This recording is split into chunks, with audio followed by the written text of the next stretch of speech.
As somebody that plays quite a bit of video games, I love seeing the advancement in games and the tech behind them. It's an obvious assumption that I'm stoked about the PS5 reveal and what we have for next gen gaming coming to us in this next year. Hey gamers, my name's Tom, and if you're new here on this channel, I like to talk about all things tech old and new.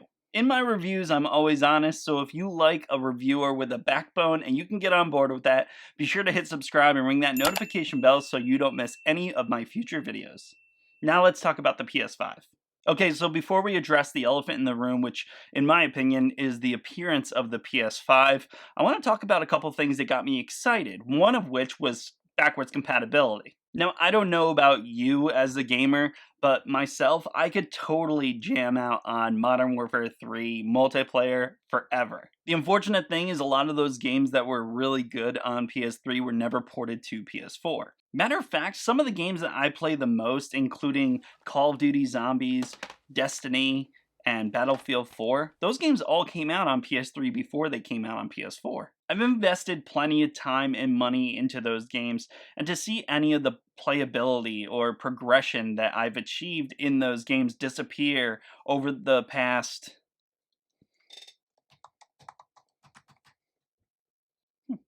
7 years would totally bum me out. So we are getting backwards compatibility in some sort of sense. Good. Let's talk new games. Now, I'll be honest, because that's what I do here. I will probably pass on all of the games that were showcased this year at the reveal. I appreciate work that goes into it, the console exclusive, the devs, everything else that embodies new, cutting edge games. But for me, nothing struck me as exceptional or groundbreaking. Now, I know I wasn't the only one that felt this way. One of the best ways to tell is during that event, if you go to the live chat and just read it, it'll give you an idea of what we, the audience, think about the games that you are showcasing at your event. It should really be an eye-opener for PlayStation and the devs of these games, but I digress. I'm not gonna lie, Spider-Man looks dope. I think the best showcase game was actually Gran Turismo 7. If you go back and you rewatch that trailer, the lighting, the shadow, the reflections, all of those things are exceptional in that trailer. I'm just not a racing guy, but if I ever get a demo or if it comes out and I can try it for free, I will most definitely do so. So let's speculate price. So I've heard arguments from both sides saying that the price could be $399, much like the PS4, or it could be upwards of $799, $899, really ranging on a $1,000 console. I don't think it's going to be that high, and I don't think $399 is correct either. I do think the middle ground of like a $499, $599 console is to be expected. I'll tell you why. Knowing that PS5s moving forward are all going to house an internal SSD, the cost of that in general is going to be pretty expensive, and they've mentioned that those SSDs are actually proprietary towards the PlayStation brand. You also have to think that buying a console with an optical drive that is 4K UHD, that's going to run you upwards of $200 anywhere else. So let's just piece together those two components. I think we easily have a $400 machine. Not to mention, there's always the price of the controller, the unit in general, and how new it is. Consoles will depreciate in value over time, as they do, but I think a good starting point for the PS5 is really $499. I think a $500 system is doable for a lot of people, and based on what it's delivering, I think it's a decent price. Now let's talk about the two different kinds of consoles. People have talked about a price difference between the optical drive PS5 and, what did they call it? The digital edition PS5? The one that doesn't have the optical drive. People are saying that one without an optical drive should be a little bit less. Now, it hasn't been disclosed yet, but I wouldn't be surprised if the digital version of the PS5 actually has a larger SSD. And if they do that, the digital edition could actually be more expensive than the optical drive edition. For myself, I like tangible discs. Now, that doesn't mean that I don't own a ton of digital games, but if I'm pre-ordering something and I'm really excited and I want to show support, or I don't know, I just like hard copies of games, I could actually see that console being a slightly cheaper option than the full digital version. It would be very hard to pass up a very large SSD for gaming. My guess right now is that when the console comes out in late 2020, it's going to be $499. I'd love to hear what you guys think though, so let me know in the comments below if you agree, disagree, what you think the price is going to be. I'm super interested. This right here is a side-by-side comparison of PlayStation and Xbox consoles over the years. As you can see, the red line up here is a disk drive and this little rectangle is a USB drive. Based on those dimensions being consistent across the board, you can kind of guesstimate how large the PlayStation 5 unit is actually going to be. And I'm not gonna lie, it looks pretty big.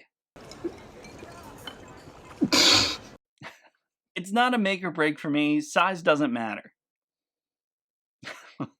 Seriously though, an oversized console doesn't change my opinion one way or another. I only look at it like, hopefully there are better components inside, and that has also been revealed. I'll link some literature in the description below for you guys to check out if you're interested in the more spec'd out version of what the PS5 is. Lastly, let's talk about the appearance of the PS5.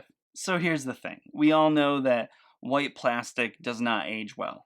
You could go back as early as an Xbox 360 Arcade Edition, or as late as a Nintendo Entertainment System, or Super Nintendo for that matter. Those consoles did not age well. There was always yellowing of the plastic, and after a few years it just didn't look good.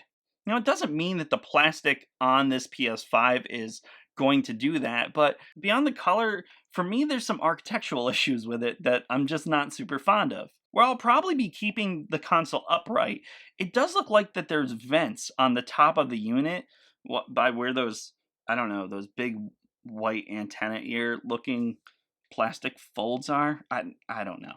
But the vents are right there. Now, if I'm keeping a console upright, I assume dust is going to get in there, and that's where the fan unit is located. Now, I can't be sure because I don't have one yet, and I've never seen the inside of one, but let's just assume that those slots, like on other consoles, mean that there's a fan inside to cool off the unit and GPU and SSD, I don't know. It just looks like a dust collecting monster. Well, they have given you the option that you can actually turn the unit on its side, but who knows, we'll have to see when units are released, and I have one in my hands. Which reminds me, at the point where these PS5s are actually going to be released, I'll be picking up one.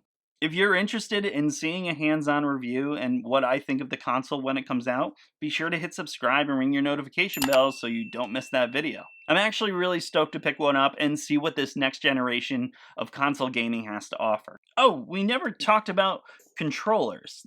Not this controller, the PlayStation 5 controller. So I'm obviously not stoked on an all-white plastic controller, but the controller looks a little bit more girthy. Do I want to use the word girthy? Yeah, let's go with girthy. It looks more girthy than the PlayStation 4 controller, and that's a great thing. The PlayStation 4 controller feels a little frail and fragile to me sometimes. I like a controller that I can really hug my hands around and I can be totally immersed in the gameplay. The PlayStation 5 controller looks like that to me. Now granted, I haven't held one yet, but when that time comes, I think I'm going to be pleasantly surprised. And I also don't want to harp too much on a white controller. We all know that PlayStation's going to be putting out multiple color variations. So in the meantime, the stock controller that comes with your PS5, you can get your dirty little Cheeto fingers all over it, wipe it down, and you'll be good as new. But that's going to be it, guys. If you like this video and me, you should consider subscribing and ringing the notification bell so you don't miss any of my future videos. If you guys like video games as much as I do, you should take a gander at that video right there. It's me reviewing an N64 in 2020. Or if you like vlog style stuff, you can watch that one right there. Thank you guys so much. I hope to see you in the next one. Peace.